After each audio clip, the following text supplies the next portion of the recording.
Warning, this video may contain spoilers for the TV show or movie that we discuss in this video. If you have not yet watched the TV show or movie that this video is about, please come back to the video at a later time after you have watched the content that was discussed. You have been warned.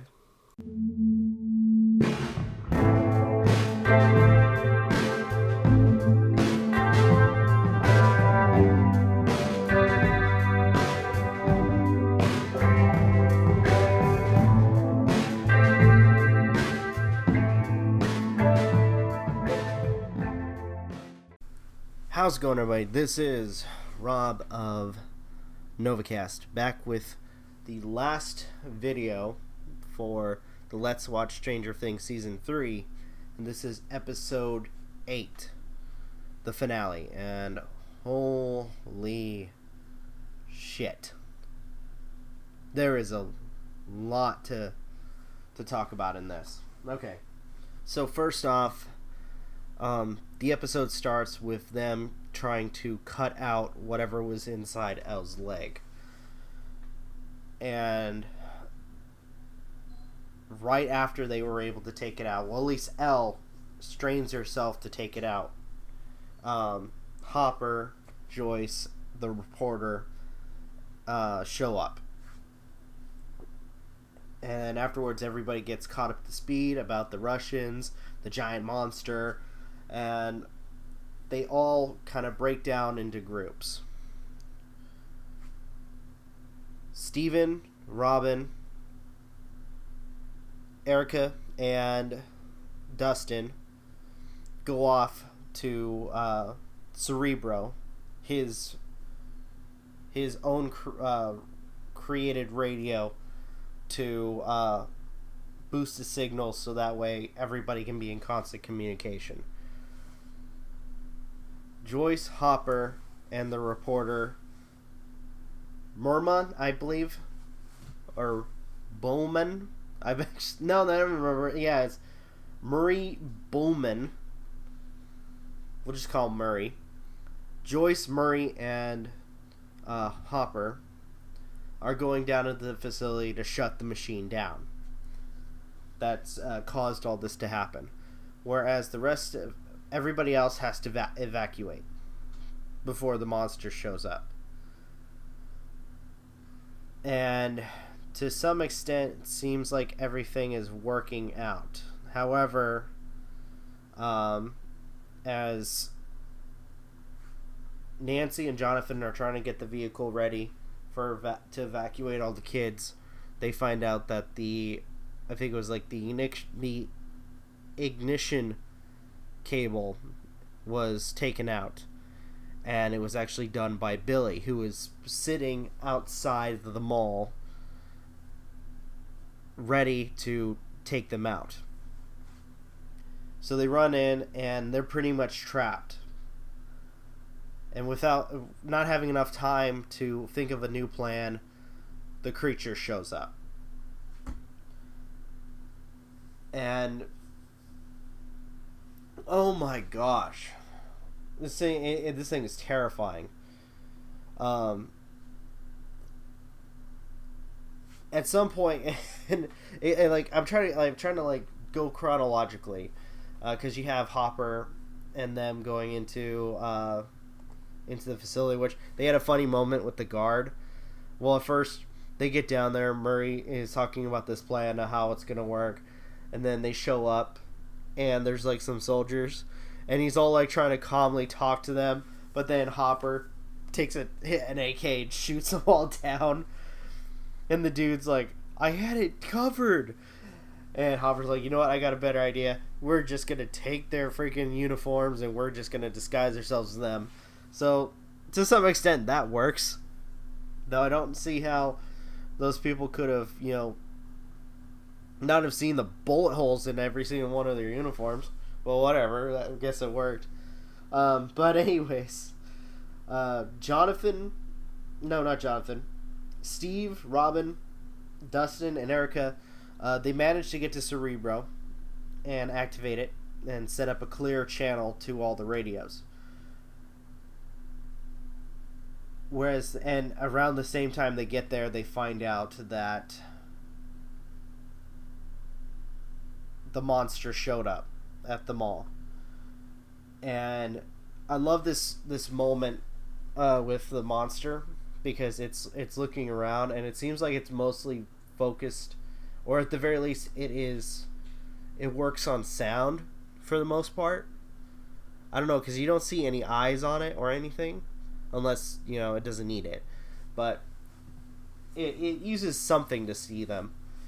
But there's a lot of cool moments where they use like sound to distract it, like a popping balloon or something else. But either way, it was really cool, and they were trying to find ways to evade the monster, and sure enough, it works. In fact, half the group, I'm trying to think which people, Jonathan, Nancy, Luke, and Max end up taking the working vehicle that they were able to get the vehicle working by stealing a ignition cable from another vehicle, and are able to lure the monster away from the mall. Though that doesn't work, considering that right afterwards,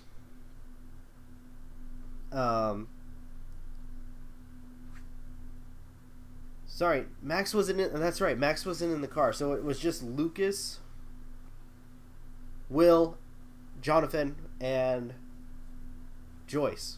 There we go. No, not Joyce. Nancy. So those four. I'm getting them all confused now. So yeah, Jonathan, Nancy, Will, and Lucas, they go in the vehicle, distract the monster. Didn't work, because Max and Mike tried to carry 11 out of the mall, and Billy is right outside the mall. And I want to point out, there was actually a really cool moment where Steve gets some payback, because Billy, in his car, bolts it like pretty much full speed towards the mall to try to ram them in their vehicle, and or at least ram his car to them, and then Steve freaking plows into his car, causing it to become a fiery inferno, which is really awesome. So, but yeah, back to that part that I was talking about. Billy sees 11, so Mike, 11, and Max have to try to run back and try to hide, which that doesn't work, because Billy catches up to them, knocks Max out, as well as Mike, grabs 11, and takes her into the courtyard of the mall. By which he said there was this line he said to some of the other characters, like, "Don't be afraid, it will be over soon."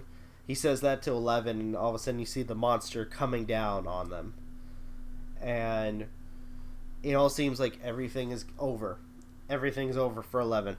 Then all of a sudden, freaking fireworks are being thrown at this freaking thing. It was so glorious. Everybody, Will, Lucas, Nancy, Jonathan, absolutely everybody is throwing their stuff at them. It was so awesome. And while this is happening, Billy is over 11, and he's writhing in pain because of the fireworks. Now, this moment, I will say, this is one of those moments that was really, really great. 11,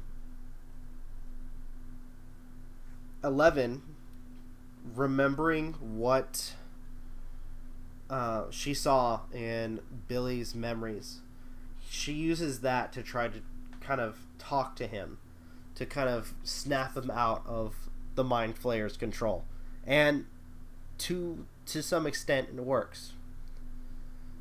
He snaps out of it, and and when they run out of fireworks, the Mind Flayer is about to attack, and Billy defends her.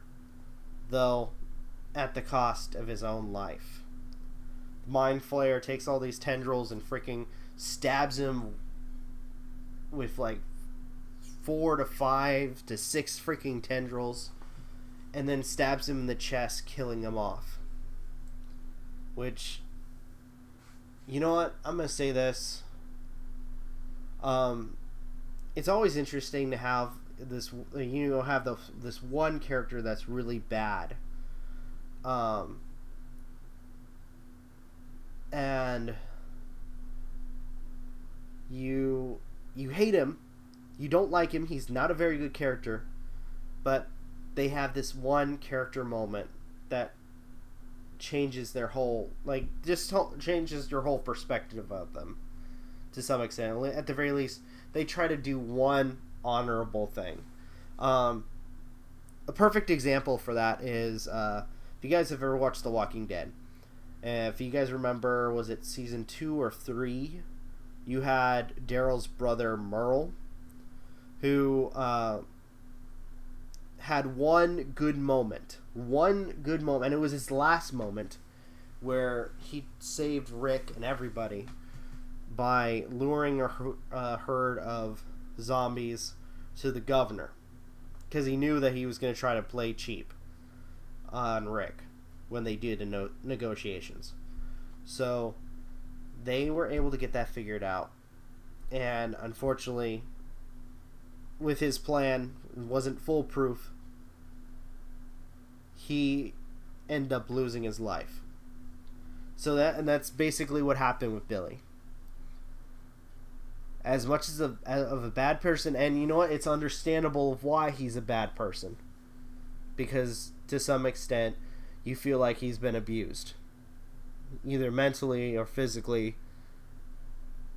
There is abuse there. There's a lot of aggression built up from an abusive father. So to some extent you can see why he became a bad person, and it's nice to see that he has that one good moment for the show. And I gotta say, I almost teared up when it came to him dying. You know? And I think it played out really well. It really did. Of course, there's some other good moments. In fact, oh my gosh, when they're trying to get the keys to shut off the machine. Oh my gosh. So they had to use this code, which apparently was incorrect.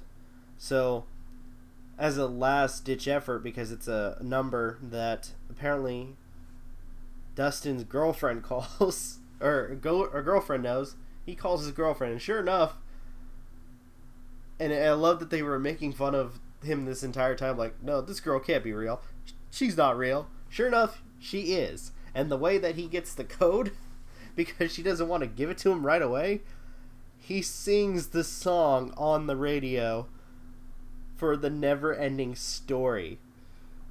Which, you know what, I'm going to say this. That movie gives me that movie, like, is such a beautiful film, okay? It is such a it's just a nice film. And that whole intro, for the Never-Ending Story, oh my gosh, that is such a good song, and it brings you back. It really, really does. So for them to, have Dustin and the girl, Susie, sing this over the radio and everybody's like reacting to it, I couldn't for some reason I was a mix between laughter and just like, nostalgia, you know what I mean? Like feeling nostalgia as well as like an over-ending abundance of laughter because I don't know how to describe it. It was such a good moment for me. And they make fun of him at the end of the episode too about it, but getting ahead of myself. So they get the number, and Hopper and Joyce are about to shut off the machine. Unfortunately, though, they are attacked by the Russian equivalent to Arnold Schwarzenegger. And this is like, what, the third or fourth fight with Hopper. And he's getting his ass kicked. And Joyce, while this is happening, Joyce hears over the radio that everybody's screaming to close the gate, close the gate, close the gate. So she takes the belt off her uniform, hooks it up to one of the keys because it's a two-person job, and is trying to like reach for the other key so she can shut it off as Hopper's fighting. Now, it's almost a close call for Hopper because the dude pins him down and he almost gets slashed up by the machine, but Hopper is able to grab him and pull him down as he gets his head smacked by the friggin' machine, and then proceeds to throw him into it, causing it to be damaged and energy pouring out of it to pretty much remove his way of his only escape from the blast. And at this moment, everybody is, telling them to close the gate, and you have this moment where Joyce, let's say if this was a real moment, and if Joyce was a real person, she's probably thinking, oh crap, not this again. Where somebody that is close to her dies. And oh my gosh, they totally set this up. Like, freaking, earlier in the episode, they're all talking about going on a date. And I'm like, oh, you're gonna kill off Hopper. I don't think so, though. I'll explain why, too. Because there's actually, there's a little bit more after the episode. So, Hopper is stuck. Joyce is wondering what she's to do. And I love this moment. It pulls at your heartstrings, but I freaking love this moment. Where Hopper looks at her, smiles, and is pretty much like, you know what, do it. It's your only shot. Do it. So she flips the keys, and everything that is in the room with the machine is disintegrated. After the aftermath of the machine blowing up, she goes to, which, by the way, like the demi-dogs, as the gate closes, the flesh machine that was created by the Mind Flayer dies. It's dead. After that, you see Joyce going up to the platform where Hopper was, and he's gone. Now, I don't think he's dead, because like some of the other examples of people dying near this machine, their bodies were completely melted. We see nothing from Hopper. So something could have happened to him. Now, near the end of the episode, after they close the gate, the doctor from the second season shows up with the military. They storm the facility and, see the aftermath of everything that happened. Which is pretty insane to think about it. After that, we have some character interaction. We have Robin and Steven trying to look for another job. I think at this point it's undetermined whether or not they're boyfriend and girlfriend. I think it might be implied. Who knows?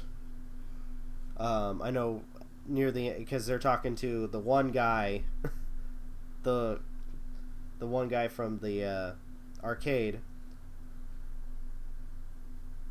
and she says they're just friends, but I think there's a little bit more than that. But after that, we have everybody packing up the Byers' home because Joyce, Jonathan, and Will, as well as 11, because she has nowhere to go,